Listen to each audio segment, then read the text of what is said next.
Welcome to Door to Door Insider, where we take a deep dive into the mindset, the why, and the how of the industry's top entrepreneurs, leaders, recruiters, and salespeople. We are the Door to Door Nation. Here is your host, Lee Barber. Let's go. All right, everybody. I'd like to welcome you to episode 5 of Door to Door Insider. Today we have special guest Adam Webb. Adam is married and a father of 5 and is a San Diego native. He loves anything on a board or in the ocean, which seems pretty awesome. In his professional career, Adam has 14 years of door knocking and alarms with an average of 260 alarm sales a year for 13 years, and his best year was 346 alarms installed. In solar, Adam has 8 years running a solar integration program, and currently, Adam is the Chief Revenue Officer for Sunder Energy, a company managing 1,000 plus team members. Adam, welcome to the show, man. Thanks, brother. Stoked to be here. Yeah, I'm glad to have you on. So, we had a little talk before the show started, and I started at Vivint in 2017. Yeah. And that year, unbeknownst to me, all the way up until about September, I ended up being the rookie of the year. But with 213 families protected, some of the original content that I remember, some of the inspirations were, I was watching guys like Doug Cartwright on the videos, listening to Casey and some of those guys just do some of the really inspirational stuff. But you had some of the videos on there. So, I've been aware of you and your sales ability for a long time, so super excited to get you on here. We'll dive into some stuff. I want to ask what is because this is my first time hearing it, and I think I know what it is. But when you say running a solar integration program, unpack that for me a little bit. What does that job look like? Yeah. So the entire 8 years I was at Vivint, I would have solar closers close on leads that were set by my alarm reps. Gotcha. So there's such good margin in solar that you can get paid really well just setting a lead. Mm-hmm. So that's what we would. Yep. So I transitioned last year fully into solar, but I've been in it for the last 8 years in that capacity. Kind of just generating. And I remember back in 2017 and 18 when Vivint was trying to integrate some of those solar with the alarm. We're just two different animals, an alarm rep and a solar rep. It's like getting that transition. So that's awesome, man. So I'd like to hear a little bit about, we don't have too much time on the show today. You have to go pick up one of your kids, which is a main priority. But I'd like to hear a little bit about your childhood, how you were raised, how that kind of got you into doors. Sure. Yeah. My parents divorced when I was like 6 or 7. My dad was homeless and he was bipolar and just had some personal issues. So he was around a fair amount, but sometimes he was in, sometimes he was out. Awesome dad. Love my dad. He passed a couple years ago. But my mom worked the night shift. So I, for a lot of my childhood, was completely unsupervised. She would go to work. I'd go to bed alone at like 7 years old, wake up alone, make myself breakfast, go to school alone. She'd come home from work, sleep. I'd get home. She'd be asleep. And then we'd repeat the process. So I realized at a young age, I was completely unsupervised, which maybe sounds a little sad or sketchy, but it was so fun. I would be out until 2 a.m. on a school night. No one even knew. Needless to say, I spent a solid 10 years, like not actually accomplishing anything, just having all the fun I wanted. Yeah. So fast forward, once I, became an adult, I'm up in Utah. I'm broke. I'm way behind in life. I got a 1.5 high school GPA. And it was time to kind of like figure out what I wanted to do. And I knew I didn't want to be a bum like I had been. I knew I needed money. And for some reason, it just seemed apparent to me that if I could learn to sell, I'd be all right. I could take care of myself in life. So that's why I got into sales, and it was nothing else. So at that time, what year, this was 15 years ago. You said you've been in door to door for 15 years. Yeah. I mean, where were you at in Utah? Yeah. Utah. Where at? Provo. So, I mean, in Provo, right? You're surrounded. You have to be surrounded at that point by guys selling, doing door to door, doing summer teams and all that stuff. Yeah. Was that some of the was that this the kind of no brainer? You were surrounded by people that were doing it, or was it just you just kind of hopped into it? I mean, that's how I found out about it. Yeah, I mean, back then there were a lot of people doing it, but it was so obscure. Like, you definitely didn't tell your parents that you were thinking about doing it long term. I mean, it was just a weird thing. Yeah. But it was a great opportunity. I made great money that first year. Yeah, I just did a podcast with Ty Williams, and he started back in, Ty, great guy, amazing human being. So he started back in 2002, and that's what he was talking about, was like the 2002, 2005 guys, 2000, those are kind of the OGs, and just kind of laying it down, where it just wasn't like it is now. There was a lot of foundation that had to get laid down. Yeah. So that's awesome, man. So the first, second, third year Adam Webb, who's that guy? What's he look like? What's he think like? What's his mindset? Yeah. So my first year, my goals were super low. I wanted to make like $8,000 so I could fix this car that I had talked this lady into giving to me. Mm-hmm. I wanted to pay off some debt, pay rent. Like that was really it. Nothing that I had done in my life up to that point would have given me any confidence that I would be a top performer or do anything remarkable in anything, really. So that's how I got started with it. Luckily, throughout the process, there were some leaders at Pinnacle that kind of saw my potential and fostered it, and like inceptioned the idea in my head that I could actually be a top performer. And I believed them and internalized that vision, and that's what changed it for me. So I actually accelerated rapidly. My second year, I sold 346 alarms in the industry. So wow. it was all tied. What was year one like? What was year one like? 142. That's a massive jump. So it was all tied to that mindset. Yeah. And work ethic. So what is it?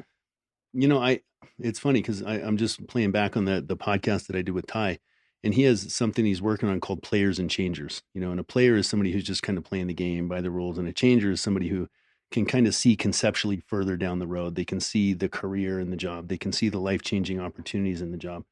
And it's, when I was thinking about it, I think Ty said he turned into a changer at about year 6. I think for me, it was about year 2 where I started seeing like, hey, I can actually give to other people and fall in love with this.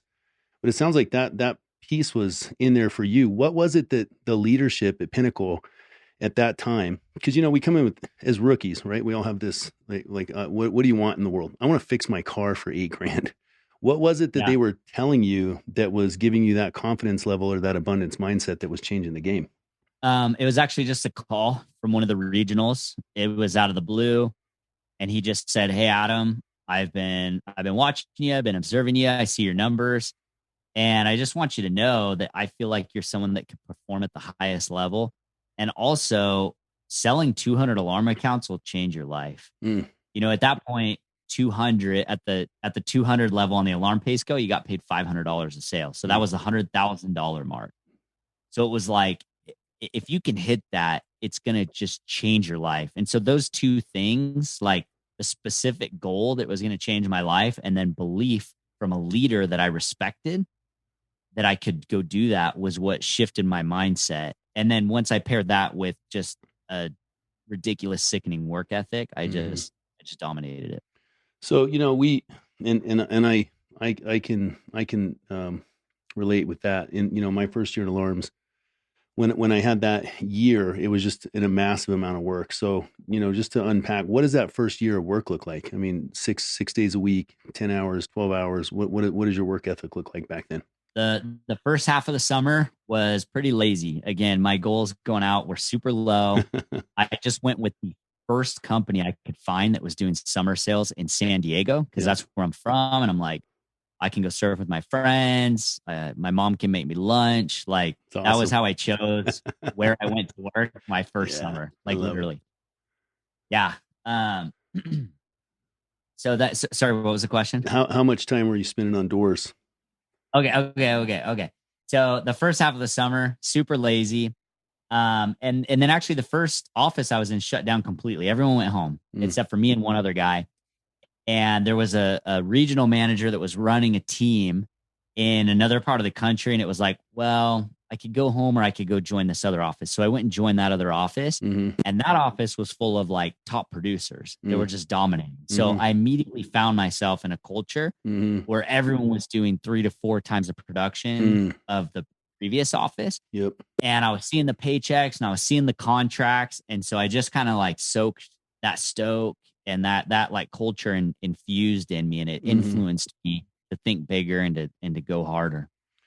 I love that. I see a lot of that in the industry, going from, Vivint, which is, just a huge, massive machine full of culture, and then into, a solar dealership. And I've just seen every angle of the industry, and those big, massive machines of culture, they are inspiring because you're surrounded by human beings that are just they're uncommon men amongst uncommon men, uncommon women amongst uncommon women, just doing the most they can. So I love that. So the first part of your door-to-door career, I mean, you go from 150-ish straight into 346. At that point, what is your vision from then to now? How do we turn into that person? And over the years, obviously you added, when you went to Vivint, and we can talk about how you went from Pinnacle to Vivint, but you obviously added a ton of value there as a trainer. You were a coveted trainer. You were doing, the videos and different things on there. So as you progressed through your career, what were the milestones for you in personal growth and in the growth of helping other people and just, changing who you were and who they were? Yeah, it all came back to the vision that I internalized, which for 6 years was just top performing rep. That's the vision that I had. I didn't see myself as a leader. I hadn't contemplated the possibility of me being an effective leader, because remember my upbringing and all that, like it just didn't even occur to me. Like the guy above me is the guy that runs the team. I'm just the guy that sells lights out. After about 6 years, circumstances forced me to see that differently. And I internalized the vision of actually being a sales leader, a manager, teaching other people how to be successful and helping them have a great experience on the doors. And as soon as I internalized that vision, like, oh, wow, maybe I could be an effective manager, I dominated at it and I doubled my income and derived a ton of fulfillment and passion from managing a sales team. But my vision stopped there. It didn't even occur to me that I might be an effective regional manager, someone that oversaw multiple teams, that led leaders, that developed managers, until 6 years later, circumstances kind of forced that upon me. And once I internalized that vision, I dominated and was amazing and grew and added 6 figures to my income every year and was like expanding my influence and leading leaders. And it was amazing. So that's what I would say. Like my progression path was way slower than it needed to be. And it was only limited by my own limiting belief. So, what I hear in that, life can force us to grow, right? So what I hear in there is we each have internal belief systems. We each have a code that's underwritten in our subconscious mind of who we believe we are. There's, a lot of people start this career with a fixed mindset as opposed to an abundance mindset. And it takes time to develop an abundance mindset. And some of that's self-belief. And, what I hear in that is that life just forced you into growth. And that's what, one of my favorite things about door to door is if you stay here long enough, it will make you grow. You will grow or you will die. So that's pretty cool, man. So in your career with Vivint, what did you, before you left Vivint, I just like to talk a little bit about what you achieved in your career there. So what were some of your career achievements at Vivint? Yeah, I joined Vivint as a manager, grew to become a regional manager, oversaw multiple teams, got up to like 5,000 accounts in production, ran a solar integration program, also did a lot of strategic work for them. I'm an inventor on 2 Vivint smart home patents, built to the innovation center, helped with their training, was just constantly looking for any opportunity to create value and work as hard as I possibly could. Those are my 2 big things that have gotten me everything. Yeah, I had a question here. What are some of the greatest lessons you've learned? And it says outwork everybody and then create as much value as you possibly can for as many people as you possibly can. What, just out of curiosity, so you helped create 2 patents for Vivint. Can I ask what they were? Yeah, one of them covers technology related to integrating any devices to be able to track family members or an elderly parent or stuff like that. And then the other one allows for two-way monitoring communication through a device like a doorbell camera. So if emergency responders come up to the house, they could actually talk through the doorbell. Wow, that's pretty cool, man. Yeah. Yeah, I love that. It's like I think each person creatively has their own internal strengths that they can bring. And some of that's leadership, some of it's creativity, some of it's branding, some of it's just pure sales, and I love that you were able to dive in and just add more value to where you were. So let's talk about your current spot with Sunder. So you left Vivint and went straight to Sunder. You just were like, I'm going to stop with the integration. I'm just going to dive right into solar. Mentally, it sounds you were prepared for that because you'd been exposed to solar. What was the transition like for you? And when you were at Vivint, were you selling solar, or were you just helping with the passes, like creating the pass method? Leads and then managing solar. So you had a pretty good idea of solar when you came in. So what was it that you were, you just said, hey, I'm done with the alarms and I want to dive all the way into solar. What was that like for you? Yeah. The whole 8 years I was in the smart home industry, I was like itching to get more and more and more into solar. I saw my first solar sale and went to my first solar training in 2013. And that's really when I was like, this is incredible. The value proposition for the customer, the compensation for the rep, it's amazing. So I was constantly trying to lean harder and harder into it. And so this seemed like a logical thing to do. Also, a change of role. Like I loved the field. I loved selling, loved managing, loved regionally managing. My heart will always be in the field.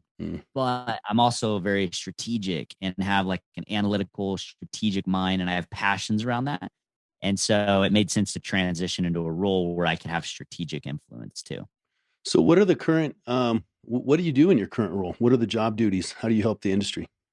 Chief Revenue Officer. Gotcha. So it's basically running the sales force from the corporate side and just doing what I love, creating value around training, recruiting, processes, growth, ideation, innovation, identifying new revenue opportunities, like anything that affects the sales force or revenue. I'm all over it.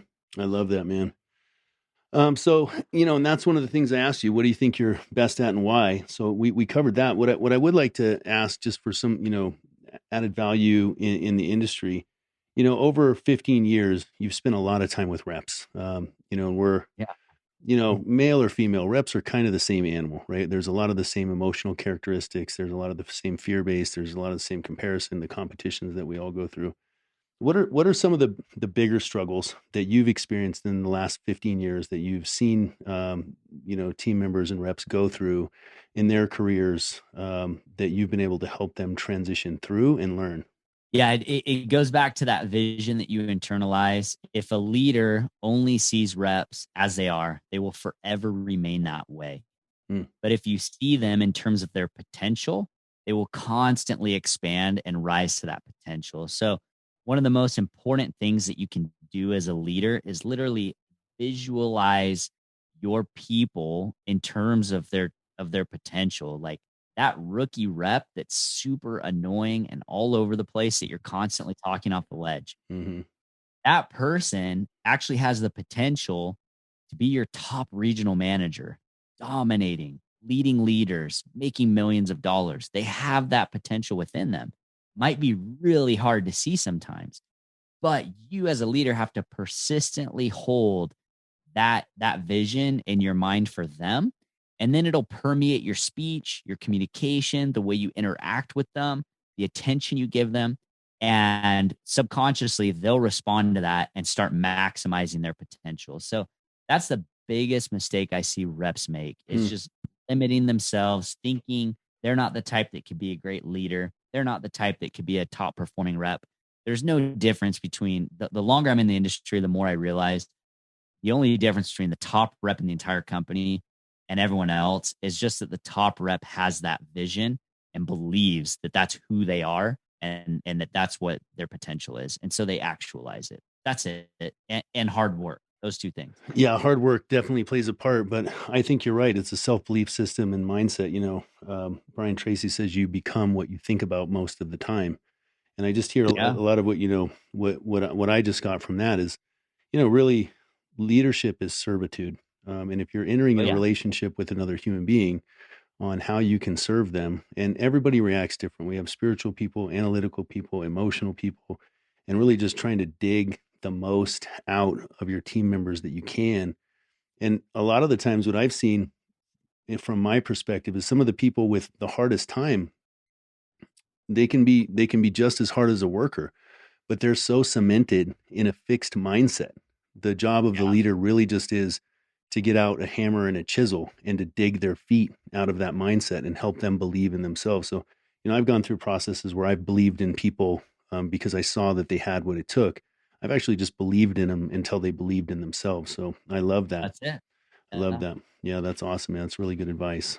So we won't take up too much of your time. I know you going to pick up your son or daughter? Who are you going to pick up? Yeah, my daughter's at gymnastics, so I gotta go grab her. We can't leave her standing outside this door. So a few last questions here, and we'll let you go. And I appreciate you coming on. Of So course. recommended books. Obviously, I've heard of all these, but we got Think and Grow Rich. You said this turned me on to the Law of Attraction. Rich Dad Poor Dad turned me on to wealth and the 10x rule. So Think and Grow. For me, if I said what's my favorite book, I'd say Seven Habits. It's a book that just changed my paradigm on life. So Think Great and Grow book. Rich. Just unpack how that changed you, because when I have guys that write stuff like this out, it was obviously impactful. Yeah. So um my dad eventually, he married my stepmom, things stabilized for him. He had a little house in San Diego, and it pretty meager house. One of the rooms was like a storage room, and I would go stay there. I'd like alternate nights between his house and my mom's house, and there just wasn't a lot of space. So he kind of built like a twin bed in the closet, Mm-hmm.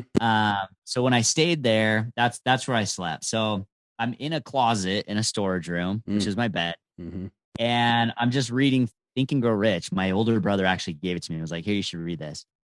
And I'm reading this thing, and I'm reading things like, "Whatever the mind of man can conceive and believe, it can achieve." And this book is trying to persuade me that my current circumstances are really irrelevant. They don't control me. They don't determine my future. Mm-hmm. I can have whatever future I want. I can be whoever I want to be. I can become as wealthy as I want to be. And in that moment, in that situation, reading that, I mean, it was like a lifesaver for me. So that's why that book had such an impact on me. How old were you when you read that? At that I was time in like your life? 14. 14. Yeah. Man, younger than I thought, because I was just, I'm looking at you now and I'm trying to picture the young Adam Webb. And that's, shout out to your dad too. It sounds like he had some rough times and then really got himself Yeah. back. So that's awesome too. But there you are, um, with the mindset, a lot of our mindset, in my opinion, comes from our parents, so if our Yeah. parents have a fixed mindset, we grow up around that. And there's, a saying that I'm really fond of: never tell your kids you can't afford something, because it implants a Yeah. poverty mindset. Yeah. But a lot of parents don't even know they're doing it. So they're, in a closet with a little bunk on the floor is a 14-year-old Adam Webb with Think and Grow Rich. And instead Yeah. of this is powerful to me, this moment, just thinking about it, because instead of, how many other things could you have been doing? How much could you be complaining? How much could you be feeling sorry for yourself? How much jealousy could you have for other kids that had better circumstances? But there you find yourself with a book that creates a solution, and in a closet, on a mat, on a floor. And I've been in some pretty destitute situations myself, so I can relate to it.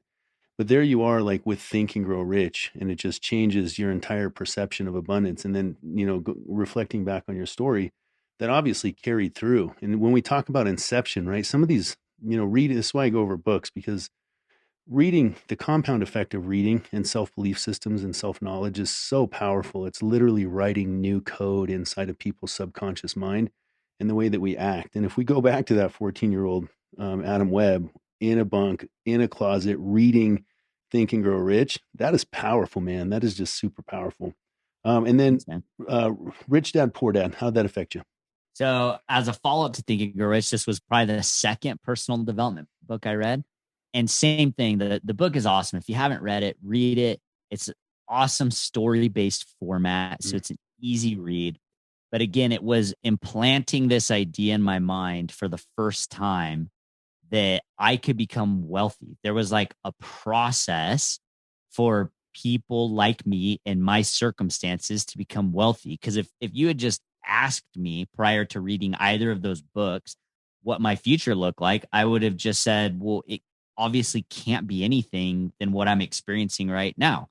My dad's poor, I'll be poor. My dad didn't build wealth, I won't build wealth. Like, my current circumstance is my circumstance. So those two books shaped the paradigm, and Rich Dad, Poor Dad really showed the format for where it made sense in my mind that I could go from being impoverished to being phenomenally wealthy. And it's obviously worked out quite well, you know. And you didn't go to college, right? Yeah, I got my bachelor's in entrepreneurship. Well, and so that's part of it too, isn't it? Just going through college and just excelling through that to where you are now. And then the last one was the 10X rule. And how did that affect you, Adam? Man, work ethic. I love that book. That book just fired me up. When I read it, Grant was still small. Like, I actually came and saw him speak in Salt Lake. It was like in a hotel conference room. There was maybe like 30 people there. Yep. But when I read that book, it was just like, yes, that is the ticket. Like, if I just create as much value as I possibly can and I outwork everybody, then in time, I'll rise to the top. I'll dominate. I'll accomplish amazing things. I'll be passionate. I'll be stoked. So that was the book that really lit the fire of my work ethic. And those sound like they were all fundamental. And then the last book we'll talk about is, and I just learned this on your podcast with The Fight Against Mediocrity. I didn't know this. You have a book. And what's your book? It's called The 6-Figure Summer, which is a metaphor. Obviously, you know, you go knock doors for a summer, you make 6 figures, but it's more of a metaphor for like breaking out into higher levels of performance and maximizing your potential. I love that. And where can your book be found, Adam? The6figuresummer.com. All right. We're going to let you go pick your girl up she's in Acrobat. Where is she at right now? Gymnastics. She's in gymnastics, man. So listen, Acrobat sounds way cooler though. Yeah, it does. So listen, tons of gratitude, man. It's great to have you on the podcast. Always been a fan of your content. You were an inspiration to me in my early career in 2017 in Vivint. And I've just, tracked what you've done over the years. So very impressive. Really appreciate you adding value to the industry and coming on the podcast, Adam. Thank you so much, man. Of course, man. Yeah. Thanks for everything you're doing. Taking the time to create this content. It's awesome. Appreciate it, man. My pleasure. Thank you, bro.